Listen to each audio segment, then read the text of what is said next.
Have you ever wondered what would have happened if Joe Dante made a dinosaur movie in the 1980s with Ewan McGregor doing a really bad American accent? Well, wonder no more, because today we watched The End of Oak Street. So, Aiden, what do you think what was the plot of End of Oak Street? The End of Oak Street is about a small town suburban family in 1982 their world is flipped upside down when they're transported back to the past to the dinosaur era. And they live in their little neighborhood with all their neighbors, but also right outside of their houses is a dinosaur world. And there are T-Rexes and Velociraptors and big birds and a giant snake, and they get in Amblin-esque Steven Spielberg light dinosaur mischief. Connor, what'd you think of The End of Oak Street? I thought The End of Oak Street was upper okay, lower good. That's where I'd put it. It's pretty middle of the road. The story and premise, it's set up a lot like a Steven Spielberg movie or a Joe Dante movie. There's some random moments of bigger violence, and I won't spoil the plot, but there are moments that are sort of shockingly violent and some slightly raunchy moments. I think the movie's tonally kind of confused because at times it wants to be like a E.T. like family adventure, and then it randomly gets kind of edging on R-rated. I don't know what the rating on this movie is. And then it gets a little raunchy. There's some good suspense and build-ups, and the movie's fairly short, which is good because the plot feels somewhat meandering to the point where I feel like if it was any longer, it would have gotten really fucking boring. I already kind of wished there was more stuff going on. It's a lot of the family walking around and saying, "That's a dinosaur." They did the biblically accurate dinosaurs with feathers. They did. Biblically accurate. We finally got them. We finally got Velociraptors with feathers. Yeah, ugly T-Rexes. They make kind of unique roars. A lot of the dinosaur movies, post-Jurassic Park, have really leaned into.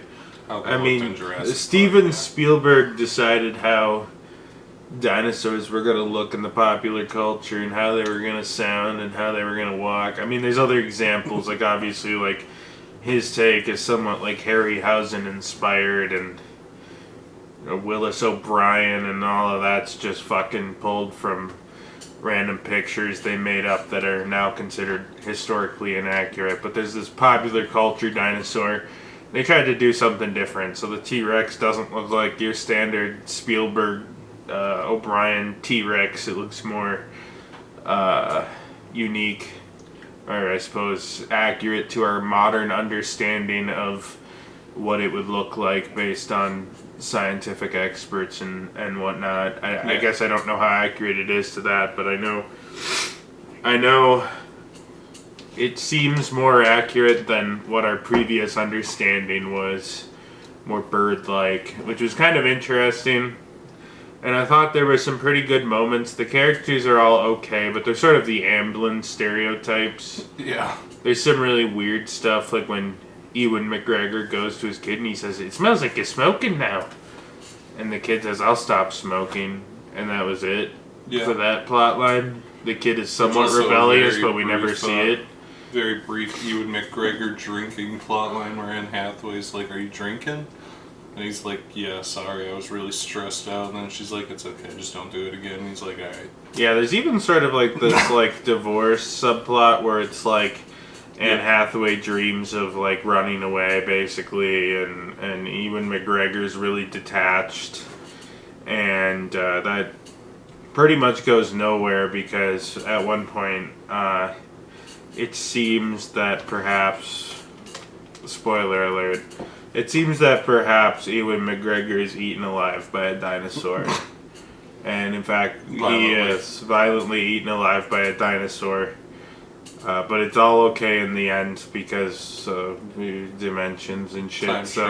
Time travel and whatnot. So dimensional merge bubble, like Chris Chan, and he ends up being saved, and so then the marriage is fixed, which is a very like Spielberg 90s Miss Doubtfire idea. That's just how movies were in the 80s and 90s, where it's like dad is absent and mom's tired of his shit, and then some harrowing event happens, and or he dresses like a woman for 3 hours and then it fixes their marriage. You know, depending if we're talking about Miss Doubtfire or like, you know, your average like Spielberg movie. Dad works too much as a pizza guy. One of the most blatant problems is Ewan McGregor's accent. Yeah, it's bad. This movie takes place in the United States of goddamn America. Yeah, and you know, technically anyone can be from anywhere, etc. But you don't even got to explain it. Just have Ewan McGregor talk like an Irish guy. I guess maybe the really stupid they're trying to appeal to by making him do the accent, but it's not. It's like the accent's like kind of close-ish, but it doesn't sound like Ewan McGregor's voice. Like it doesn't sound like an adult man's voice. And also he's kind of got like the accent, but he's kind of also like holding the words in the way like a Scottish or Irish person would. Where he's like holding certain words longer and it's squeaky and it doesn't come out as like a natural I don't know why American accent. Use his normal voice. You know what you gotta do with British people? You gotta, if they're gonna do it, they gotta do the hard New Yorker accent and or a southern accent, because it's like a British accent where you can just like kind of go, oh yeah, Gov, you know, like it doesn't sound good, but you gotta do the stereotype at least. We just have a lot of people get around it. I mean, Tom Holland, if he does an American accent, which for some reason, even in movies where it seems entirely unnecessary, they make Tom Holland do an American accent. Yeah. He's the only, but then he literally just the only person in the Odyssey doing an accent for some reason. That's true. Yeah. And actually, Tom Holland's surprisingly good at the accent. Sometimes you forget that he isn't a British guy. At this point, he's a British kid. At this point, he's been doing the Spider-Man shit for like 9 years. So. This is like the only example I can really think of Ewan McGregor. He might have done an accent in Birds of Prey, but I think he was also kind of doing like an over-the-top evil man. Doing like the evil kind of like gravelly accent, which worked better than like suburban dad. And like, I don't want to shit on Ewan McGregor too hard because I do like him. There's no reason he just couldn't have been a Scottish person. Right. It sounds like a weird. It sounds like. Well, it sounds like what it is. It sounds like a Scottish guy doing an American accent because, like there's certain words and stuff that Scottish people hold out longer than Americans.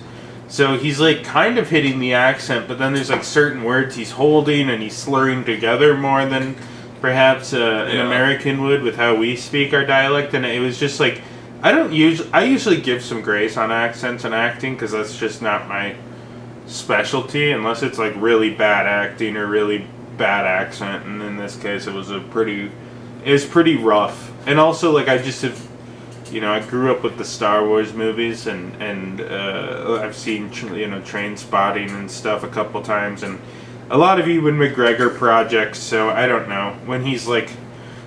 I feel like even if I didn't know Ewan McGregor, though, if I didn't know it was Ewan McGregor and that he's a Scottish guy, I think I would have just thought it was a really bad performance, not a really bad accent attempt. Yeah, you don't even have to explain it. If he's just Scottish, nobody's gonna... Like, people move to America. Well, also, everyone fucking knows who Ewan McGregor is. So if Ewan McGregor is doing a Scottish accent, I don't think it's like some leap of disbelief. I guess if this was some totally unknown Scottish guy and he was doing the Scottish accent, people would be confused. But I don't know. I feel like a lot of people who are seeing this like tribute Joe Dante Steven Spielberg movie are probably familiar enough with fucking, Train Spotting or Obi-Wan Kenobi or whatever to or Ewan McGregor just through the osmosis of culture that they're probably like, okay, Birds of Prey. Birds. Lots of people I don't think famously saw. Well, famously no one saw it, and that's why they changed the name to just Harley Quinn. At least on the movie theater marquees, I think for a while they just thought about changing it to Harley Quinn and the Birds of Prey instead of whatever the fuck ass name was, and then I think in the long term they didn't. Well, by the time it was released on DVD and shit, they must have already printed the cases because they left it and like on streaming. But yeah, I remember when we were playing that movie. Impossible Dead Reckoning Part 1. Back when I was working at AMC, they put it out as the long fuck title, Harley Quinn and the Emancipation and blah blah blah, and then the movie didn't make any fucking money, so as a last ditch effort, week 2, and the reason I remember this specifically is because not only did they change the digital marquees, which we didn't really have to do much on, as far as I recall, because my digital marquees are broken, but whatever. The ones like on the fucking ticket sales just connected to the website, so I didn't have to do anything on that. But what I do remember is that it undownloaded it changed how the movie was keyed and like the movie thing, so we had to delete the movie from all the projectors and then re-download it. As far as I know, the film itself had undergone no changes, not even to like any internal title things or anything, but we had to re-download the movie and put in new keys. Yeah. And I guess that was sort of a pointless thing to bring up. I don't really know how we got to that part. Oh, no one watched Birds of Prey, so no one knows Ewan McGregor from that one, but everyone knows him from other stuff, so he can do the Scottish accent. That's my damn point. Yeah. And especially, I feel like it was probably their job to identify that the accent he picked wasn't working and they needed to go in a different direction. Because, like, I like Ewan McGregor. And I also kind of liked Ewan McGregor. I mean, he plays Obi-Wan, which is a Obi-Wan character. But a lot of the characters he plays in movies are more serious. Like, you know. I mean, I guess Trainspotting, he's not all that serious. But, like, serious things are happening to him. But here, he's just, like, kind of a dumbass suburban dad. Which is kind of interesting. And Anne Hathaway is another one where she's kind of had the Hathaway-assance recently between the Odyssey and this, and Devil Wears Prada too, I think, was also out this year. So, which is weird because I feel like after like Christopher Nolan used her in The Dark Knight Rises and Interstellar, I feel like she slowed down. She must have had a kid or some shit, and now she's back to acting. I don't know. That seems why a lot of female actors her age would take like a 10-year hiatus. Yeah. I don't know. Any Hathaway fans out there, let us know. But I don't know if her stock is kind of just up in the. But I thought she was pretty good in it. I mean, they were all very like archetypey Spielberg characters, or Joe Dante characters. There was some good suspense with the dinosaurs. I thought the dinosaurs were really cool looking. I thought conceptually it was really cool. I think there was just some problems with like story progression. Like there were little side quests, but none of them felt particularly satisfying. There was a lot of tonal shifts, like when there's a joke scene where Ewan McGregor and Anne Hathaway connect while finding a couple dinosaurs having sex out in the wilderness. Which was, goofy, but the like previous scene and then the next scene are like gory death scenes for different characters. Immediately and after the dinosaur sex scene, Ewan McGregor gets eaten by a Tyrannosaurus Rex. And then his whole family are like crying, and they wanted to do like realistic he died crying, like so there's like snot bubbles coming out of his daughter's nose, and the kid's like rolled up in the fetal position crying because he just saw his dad get fucking mulched. Yeah. And Anne Hathaway's like screaming at the kids and is like harrowing, and then she's like, I don't know why I did that, and starts crying, and it gets to like a serious drama, which sometimes feels out of place. And then there's like and then immediately dog after that, they antics. have to go to the library, and the dog fights a pterodactyl, and they fight a bunch of fucking giant lizards. There's a lot going on with the tone. And, Jurassic Park is a movie that exists that I think balances its tone pretty well. And I think it was more of a problem with the later ones. But the first Jurassic Park, does a pretty good job balancing its tone. Yeah. This movie isn't trying to be Jurassic Park, really. It's a lot less like awe-inspiring. There's dinosaurs and more like, the dinosaurs are trying to fucking mulch us. But in like a different way than Jurassic Park, where it's like fun antics where the kids are escaping and then the score starts playing and the like dinosaurs are also beautiful. People are fucking terrified of dinosaurs because they're mulching everyone in town. They're violent predators. Yeah, there's just like scene after scene where it's like the family walking through the neighborhood and there's just like piles of half-eaten corpses and stuff.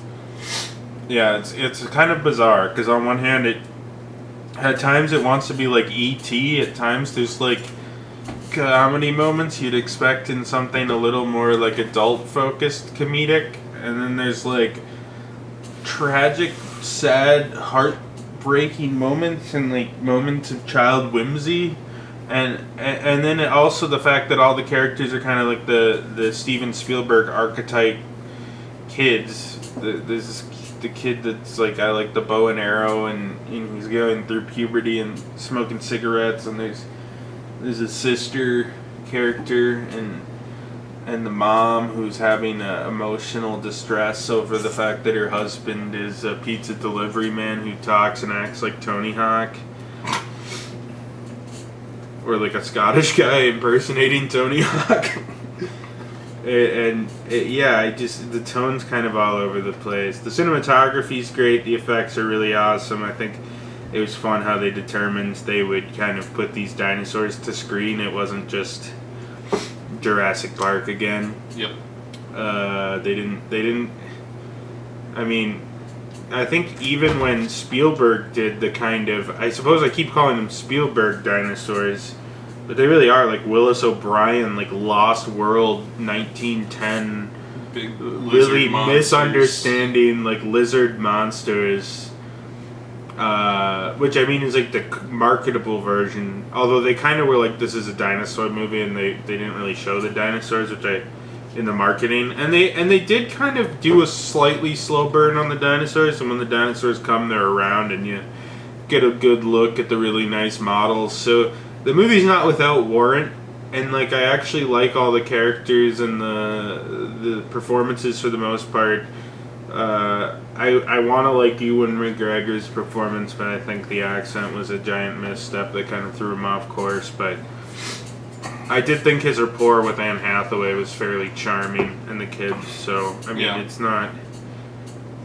it's a mixed bag for me. So Aiden, what are your thoughts on End of Oak Street? I think it's good. It has some issues. I think number one is kind of the story where you get this nice build up at the start, and there's like these mysterious things happening, and like Jurassic trees are teleporting into people's backyards slowly at first, and then once they actually get to the past, there's not like the characters don't really have a goal, or like, you know, there's nothing they can do about their scenario until they eventually find the bubbles that let them go back, which leads to a lot of the movie just them in dinosaur world, and then they'll have like an excuse to go somewhere else because like a dinosaur breaks into the house, or they have to go rescue the dog, but there's there's kind of like a problem where no one really has a reason to do much. I think the characters are all fine. They're a little bit two-dimensional and flat, but in like the Spielberg-y way. I will say the daughter's romance, where they like save some other girl, and then the daughter and the other girl hug once, and then they're like a couple in the next scene and never actually talk to each other, is kind of funny. Yeah, that was kind of strange. Like, I don't know if the studios maybe like, we want this to be a family picture, so we can't, because it was like a really odd. It was like kind of like the boys thought the girl was hot at the start of the movie, and then she shows up halfway through, and her and the daughter are hanging out. But I didn't think there was really any like overt but it also seemed like they were obviously kind of hitting that lesbian angle. And also, I don't really know what the kid looks 10, but the daughter looks like 25, and they talk about the daughter going off to college, and they say the kid's like 13. And at first he's interested in the girl, which implies that she's like 13, but then she starts dating the sister, who's like 17 if she's going off to college, or 18, or... Maybe I don't the know girl's what's going like on. 15. Were they overtly dating? I didn't know if that was the plot. No, they started like hugging, and then right before they jumped in the portal, she's like, "I'll see you on the other side," and they started hugging again on the other side and stuff. Yeah. Like they... Maybe she's just really concerned. I mean, they don't like kiss. They're or at like the nothing, but they barbecue, like hugging again at the end. Yeah, I mean, certainly heavily implied. Maybe they were like just trying to push the implied lesbian relationship. If people wanted to read into that, then you could get a good BuzzFeed article or two written about it or something. Yeah. I don't know. But beyond that, like, if you ignore that, the dinosaur action is very good. I like seeing the feathered, more bird-like raptors, and all the different dinosaurs get their own little scenes. It's not like Jurassic Park. After the first one's pretty guilty of. This is egregious, Obi. After the first one, Jurassic Park is really guilty of like going back to the same well where it's like the T-Rex and the Velociraptors again and again and again. Yeah. This one gives all the dinosaurs their own little moments. There's a brief little scene where Ewan McGregor and Anne Hathaway fight a Spinosaurus in their car after seeing some turtles, and there's a big snake that gets into the house, and they fight some weird Komodo dragon things, and the T-Rex, of course, gets its big starring moment, and some pterodactyl scenes. So there's a really nice spread of dinosaur-type action mixed in here. It's not just more like Jurassic Park type. The Velociraptors are like evil, smart, intelligent slasher villains, and the T-Rex is like the big final boss type thing. They mix it up a little bit. It's very fun when it's on the dinosaur action, and a little bit generic when it's not, but generic in a way that mostly works. Comfy in kind of a off-brand Steven Spielberg, Joe Dante type way. It all comes together pretty well. It's not the greatest movie ever or anything, but it is a pretty fun dinosaur movie in an era where we don't get dinosaur movies anymore, and when we do, they're terrible fucking Jurassic Park sequels where Scarlett Johansson we just don't get fucking any dinosaur movies anymore except those. I guess there's a new Paw Patrol Dino Squad movie coming out. Well, we got Future War a couple of years ago, and that movie fucking stinks. I think we walked out of it. We did not see. No, we walked out. You fell asleep in 65, and then we walked out. That was the Adam Driver fights dinosaurs in space one. That was really fucking boring. Future War came out last year and was like a Netflix thing that's really bad. Okay.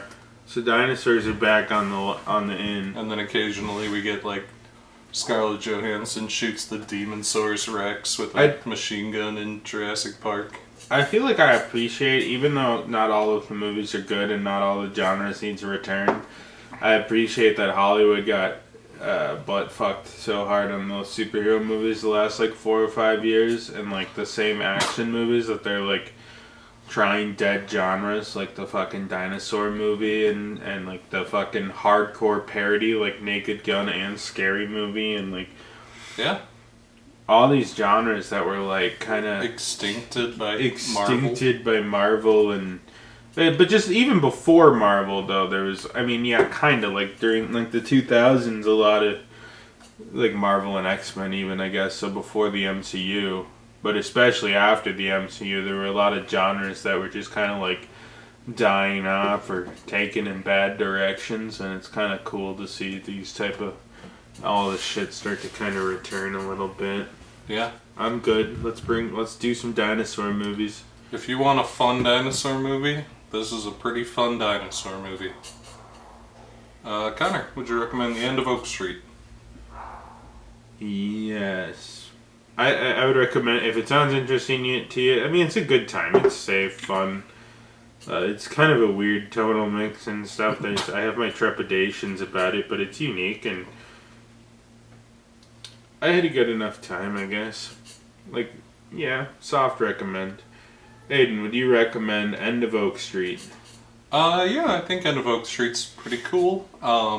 It's fun. It's a weird little time travel sci-fi dinosaur kind of Twilight Zone type little standalone story that just kind of has some cool dinosaur action mixed in with a very basic story. And if you can tolerate a kind of flat story to get to that dinosaur action, you're gonna have a very fun time.